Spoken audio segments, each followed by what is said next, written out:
What's up, working class Americans? Gonna do a little video. Been working my ass off 70 hours a week, so kind of been slacking a little bit. Ain't really been getting it done as much. Got my Hodge Twins hat. Y'all know who the Hodge Twins are. If you don't, look them up. Them dudes is real. They talk some real shit. They educate. Good dudes. As you can see, come and take it. That's what the Democrats and Beto and Biden and everybody wants to do. They want to take it. Which what I would like to point out is if they could take our weapons, mobs could rule us.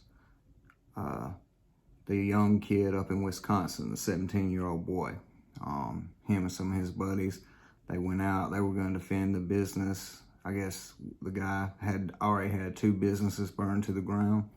So they were going to defend the other business. So they go up to the gas station. At some point, the crowd, the mob, converges on him. He gets separated. Because he had that weapon with him, he's still alive. Had it not been for that weapon, he would undoubtedly have been dead. So he was able to defend himself. Where a lot of Americans have not been able to defend themselves. Wisconsin, from what I've heard, from what I've seen, you can own a rifle at 17 years old, so it was legal. The other part to that is it's an open carry state, so he did have the right to openly carry it. That being said, you don't ever want to take anyone's life unless you have to. Now, had I been in that same situation, I would have done the same thing. A mob converges on me. All I got to defend myself is my AR. Guess what? I'm going to use it. You can clearly see from all the video footage, this kid, this 17-year-old kid was trying to get away. He was trying to get away from the mob and he couldn't. And they just kept attacking him. The thing that really stands out to me, though, is a 17-year-old kid like that. He doesn't have near the experience and weapons training and things like that that, somebody such as myself has. I've spent years training with different weaponry, and I've always known, in my mind, I'm like, if that happened where I live at, hell, 5, 10 of us together, we could wipe the floor with that mob. It wouldn't take long. But he just single-handedly proved to America that the reason they want to take our weapons is so we can't defend ourselves against mobs. He single-handedly proved to the country that us having a Second Amendment right gives us a fighting chance against a mob. For all intents and purposes, that 17-year-old boy should not have been able to survive. But he kept his head about him. He made sure that the shots he fired were good, clean shots, and he handled business. I feel like he'll get off, especially since one of the guys who's supposedly a victim said his only regret was he didn't dump the whole clip in him. Good job. Great job. But digressing from that, one thing that really just irked my nerves, I saw where Biden came out of his basement again yesterday, spoke for 20 minutes, didn't take any questions as usual. If the man's not reading off a teleprompter, he can't talk. We've all witnessed that, and half the time he can't talk reading off a teleprompter. But he comes out, and he basically comes out and he says that Trump is causing the violence in the country. The last time I checked, Trump and his voters are not burning down buildings. They're not rioting. They're not attacking people. They're not doing any of these things. The Democrats who will be voting for Biden are doing it. They're attacking people. They're causing riots. They're burning down buildings. And they're all Democratic, far left Democrats. Now, the irony is that the causes that they support are fake narratives. They're not real causes. But the fact that none of them ever get arrested just shows you how skewed things are right now. It is absolutely insane. It's upside down. It's backwards as hell for Biden to come out and try to blame the violence on Trump. These are all Democratic ran cities. They're Democrats. They're Democratic strongholds. Not only in these cities is the black population treated very unfairly, not only in these cities is basically any poor person treated poorly, you know, but it's like these cities, they're set up to keep people from ever getting ahead in life. There is no middle class there. If you do make any money, the government tries to take it from you through taxes, so you can't really get ahead. People are leaving cities. They're leaving New York. They're leaving Chicago. They're leaving California. They're leaving all these places. And the reason they're leaving is because you can't get ahead there. The taxes are eating you alive. And now you got to deal with violent mobs. You've got to deal with your business being burned down. If I've worked my entire life to build me a nice business, to provide for my family, why does someone have the right to come and burn it down? They don't. And I have a Second Amendment right to defend it, which is why, like I say, I supported my boys, the Hodge twins, and come and take it. That's how I feel about it. If somebody wants my weapons, they're going to have to take them from me, and I'm going to have to be dead. They won't get them any other way. Another thing that we are seeing, Trump supporters, people who are just, you know, out there voting for Trump. They're Trump supporters. Their only thing that they're doing wrong, supposedly, in these people's eyes is their opinion on politics. So they're going out and killing Trump supporters. It's happened multiple times. People have died just because of their opinion on politics. That is like a third world country, to where, or even a dictatorship, to where if you do not agree with the politics you're told you've got to agree with, people will kill you. Just the other day, you had the one guy shot, and, you know, of course the media didn't cover that. And I heard that over the weekend, another man was shot. He did nothing wrong.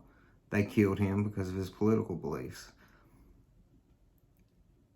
And I asked myself, is the country already at war?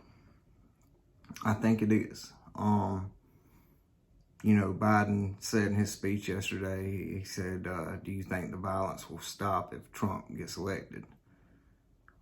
So that was just an open veiled threat, basically saying, if you don't vote for me, the violence will continue. Now, keep in mind, all these groups are extensions of the Democratic Party. BLM, for instance, the money gets channeled through Act Blue. If you don't know what it is, look it up. The money gets channeled through Act Blue right back into the Democratic Party's pockets, into rich, white, liberals' pockets. That's where the money goes. It doesn't go to black folks. If you look at Antifa, it's a George Soros founded organization. He funds it. These are very slimy organizations. These people are slimy characters. As a matter of fact, one of the men that was shot by that 17-year-old in Wisconsin had sexual assault charges. He was convicted of sexual assault charges against a minor, against a child. The other one had criminal domestic violence and some other kind of charge. He was a criminal.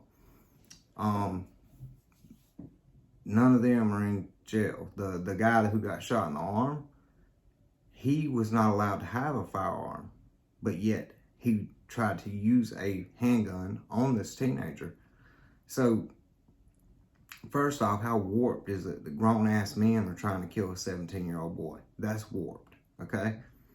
Secondly, the fact that these grown men are all bad people. They're all criminals, rapists, pedophiles, and yet they're walking the streets freely. Well, two of them's dead. And to be honest, I hate to say it like it is, but if my child had been the minor he had sexually assaulted, he would have been dead a long time ago. He would have never been there for that 17-year-old shoot, because I would have killed him myself. But secondly, And the same thing for the other guy, you know, if the whatever he did, if he had done that to my family member, again, I would not wait. I'm not gonna stand by and let the police handle it. I'm gonna go handle it, because when it comes to my loved ones, I'm gonna do what I gotta do. I always have, always will. People I love come first in my life. Well, God, them. But I'm never, ever gonna allow somebody to do harm to someone I love without absolutely going after them with everything I have. And that's the way you have to be, especially in this day and age, or else people will do harm to the people you love. One of the reasons our crime is what it is because people don't have consequences anymore. They go to jail, they get right back out. But I digress from that. I want to go back to the 17-year-old boy. So you got grown men, career criminals, well, maybe not career criminals, but bad guys, trying to kill this 17-year-old kid. He defends himself. Now, the fact that one single 17-year-old child who was armed could fight off a mob that effectively, tells you exactly why we need AR-15s, AR-10s. You know, that's exactly why we need them, because they are effective weapons. When you get put in a situation where you need them, they're effective.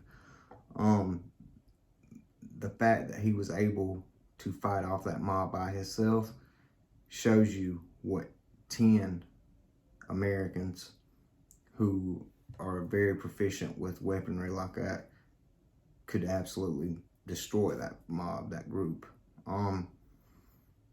It wouldn't even be a challenge. But it shows you why they want to take our weapons. They cannot control us if we have the right to, and we are able to defend ourselves. I think lastly, the only other thing that I really want to speak about is the fact that none of these people are in jail. The fact that our country right now, career criminals basically get away with murder, anything. Whatever they do, there's nothing wrong with it. While law-abiding, working-class Americans get the shaft day in and day out. We have got to put an end to that. We pay the taxes in this country. We pay all the bills. No way, shape, or form should we have to fear a mob destroying our businesses, threatening our lives, threatening our families, destroying homes, taking away our freedoms. We shouldn't have to fear that, not as working class Americans. We work too hard to, have to put up with that shit. So, I still say we all need to come together. We need to organize. We need to have our voices heard, because our voices are never heard, and that's a problem. When you got all the people in the country who pay the bills working 70 hours a week, they don't have time to go protest and make all this noise. All we do is pay the bills, and you cannot have a society where the people who pay the bills don't have a voice. And people, if you're a working class American and you're paying taxes and you're not speaking up and using your voice, don't be surprised when you lose your rights. Don't be surprised when you are no longer a middle class American, because they have upped your tax rate and they have taken from you what they feel like taking from you and redistributed it to someone else who doesn't work, who doesn't do anything, and who doesn't benefit society. It's a lot to think about. All I can do is keep speaking out against it. I hope everybody at some point wakes up and sees what's going on and comes together for this. Y'all have a blessed night.